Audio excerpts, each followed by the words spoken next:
Ya, selamat sore pemirsa di seluruh Indonesia ya, atau di seluruh dunia yang melihat tayangan-tayangan kita ya. Untuk Dr. I. Farida, kasusnya sudah kita menangkan di Mahkamah Agung. Tapi di pengadilan negeri, di pengadilan banding sama di Polda, dia dianggap bersalah, ditahan. Tapi kita kasasi, dia bebas murni. Terus kita menuntut pra peradilan. Kita menuntut pra peradilan, hakimnya tidak menyetujui alasannya karena sudah sidang dari mulai Polda, di negeri, kasasi sampai ingkrah gitu ya. Dia bilang tidak ada kerugian, sementara kita tiap hari ke sana kerugian kita nyata, tapi hakimnya bilang tidak ada kerugian gitu. Kemudian secara perdata kita buat juga itu pengusahanya, tapi di pengadilan negeri hanya dimenangkan mengenai bahwa dia, pengusaha Surabaya itu, dianggap bersalah karena tidak menyerahkan unitnya, tapi lainnya tidak di ACC. Kita banding, demikian juga banding tidak di ACC yang lain-lainnya, hanya mengatakan bahwa sampai sekarang tidak diberikan apartemen, sudah 14 tahun ya. Nah, karena kita kasasi, lagi menunggu kasasi nih, kira-kira kerugian kita berapa.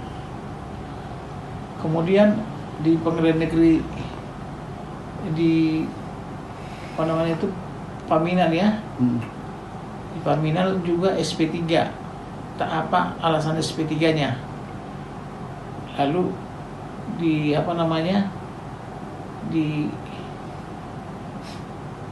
di pengadilan pengadilan biasa apa namanya tuh? Negeri Selatan. Jakarta Selatan ya. Pengadilan negeri. Kita protes, alasannya bagaimana kita udah menangkan di Mahkamah Agung tapi kok SP3 di sini gitu.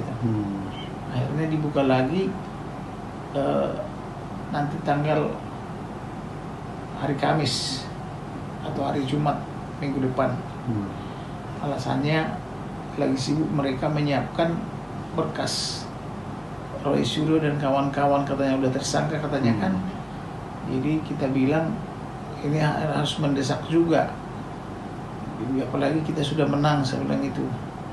Jadi kita juga akan diundang nanti kelar di Polda Metro Jaya untuk menyidangkan SPS yang sempat di SP3 itu, lalu kita protes harus tidak boleh SP3 kan gitu. Nah, kira-kira begitulah kasusnya yang sedang kita tangani di Polda Metro Jaya dan di Jakarta Selatan sampai dengan kasasi itu. Kondisi ibu sendiri seperti apa, Bang? Kondisinya masih trauma. Untuk sementara lagi pergi ke Jepang. Mungkin ada rasa tekanan batin gitu, Bang? Ya pasti karena dari semua lawyernya itu hanya saya 3 orang, Pak Agus sama Pak siapa itu yang dari Kupang itu, dokter itu yang bertahan. Bang, melihat kondisi seperti itu, sebagai tim kuasa hukum, memberikan saran apa sih, Bang? Saran kita tetap harus kita ajukan berkali-kali hingga diserahkan apartemen itu, dan demikian juga lampunya. Dia kan maunya mengembalikan uang, kita nggak mau. Apartemen dibeli klien kami, apartemen serahkan gitu loh. Ceritanya kan dia kan bersekongkol dengan Kapolda Metro Jaya, dengan Kajari, kemudian dengan PN Selatan gitu. kita lawan terus gitu. Bang, melihat perjuangan ibu sendiri seperti apa bang dengan meminta haknya sebagai orang pemilik apartemen itu? Melihat perjuangannya gimana bang? Ya kita salut sama ibu itu. Karena biar juga 14 tahun dia mau kembalikan uang oleh siapa itu, tidak ada artinya uang itu sama saya katanya. Karena beli apartemennya kan 3 miliar 50 juta. Mau dikembalikan 3 miliar 50 juta. Tidak mau kita. Alasannya apa? Pertimbangannya? Pertimbangannya ya jelas rugi lah. 13 tahun lalu 3 miliar 500, masa 5 miliar 500 juga sekarang. Perkiraan gambarannya berapa bang kalau sekarang hitungannya? Waktu itu kalau kan 3 kita miliar. perkiraannya sekarang dengan kerugian yang ada ya, dengan lawyer yang dibayar segala macam, kecuali saya nggak dibayar ya, itu kerugiannya 50 miliar lebih. 50 untuk tahun ini, saat ini. Iya, sekarang ya?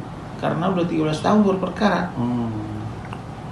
Di Mahkamah Agung menang, di Mahkamah Konstitusi menang, di Mahkamah sidang terbuka menang, semua menang dia. Jadi total kemenangan ibu ini sudah 12 atau 13 kali ini. Tapi sampai saat ini belum diserahkan. Nah, itulah hebatnya Indonesia karena bersekongkol dengan pejabat-pejabat pegawai negeri, oknum-oknum yang. Iya. Walaupun sekarang ini sudah ada dari pengadilan Komnas HAM mengatakan itu kesalahannya pengusaha itu, developer. Saat ini developernya masih ada atau sudah? Masih ada. Pertanggungjawabannya seperti apa Pak? Tidak mau bertanggung jawab. Tapi kan ketika di pengadilan pasti dihadirkan Bang. Dihadirkan, saya bilang waktu di pengadilan, saudara mengerti nggak tentang Indonesia, saya bilang. Apa hak saudara menahan itu terus? Nah, dia gemetar gitu. Bang, prosesnya sampai saat ini udah berapa lama Bang? Dari awal persidangan? Udah 14 tahun. Enggak, proses sidangnya sendiri? Iya, 14 tahun. 14 tahun ini perkara terus kan? Oh gitu. Ke Mahkamah Konstitusi dulu pertama kan menang di situ. Di Perdata 5 kali atau 6 kali putusan itu. Terakhir dimenangkan oleh Ibu Dr. Keparida di Pengadilan Tata Usaha Negara Jakarta. Dimenangkan di situ, balik Pengadilan Negeri banding kasasi. Terakhir dari saya Bang, mungkin upaya terakhir apa Bang dengan kasus yang dialami Ibu? Kalau nggak diserahin tahun ini, kita mau kerahkan semua wartawan ke sana dan semua karyawan ke sana. Karena tidak ada jalannya lagi. Nah kalau semua dimain-mainin seperti ini, kapan Ibu Parida itu menikmati haknya? Listrik nggak dikasih, air nggak dikasih, cuman apartemen aja begitu. Berarti akses semua tertutup ya Pak? Iya. Kunci ke pembuangan sampah dikunci juga, nggak dikasih. Itu kan nggak benar itu. Makanya di putusan PK-nya itu harusnya itu bukan dikelola pemilik lagi, tapi oleh manajemen bersama gitu loh. Dia belinya cash ya Bang? Cash belinya 14 tahun lalu.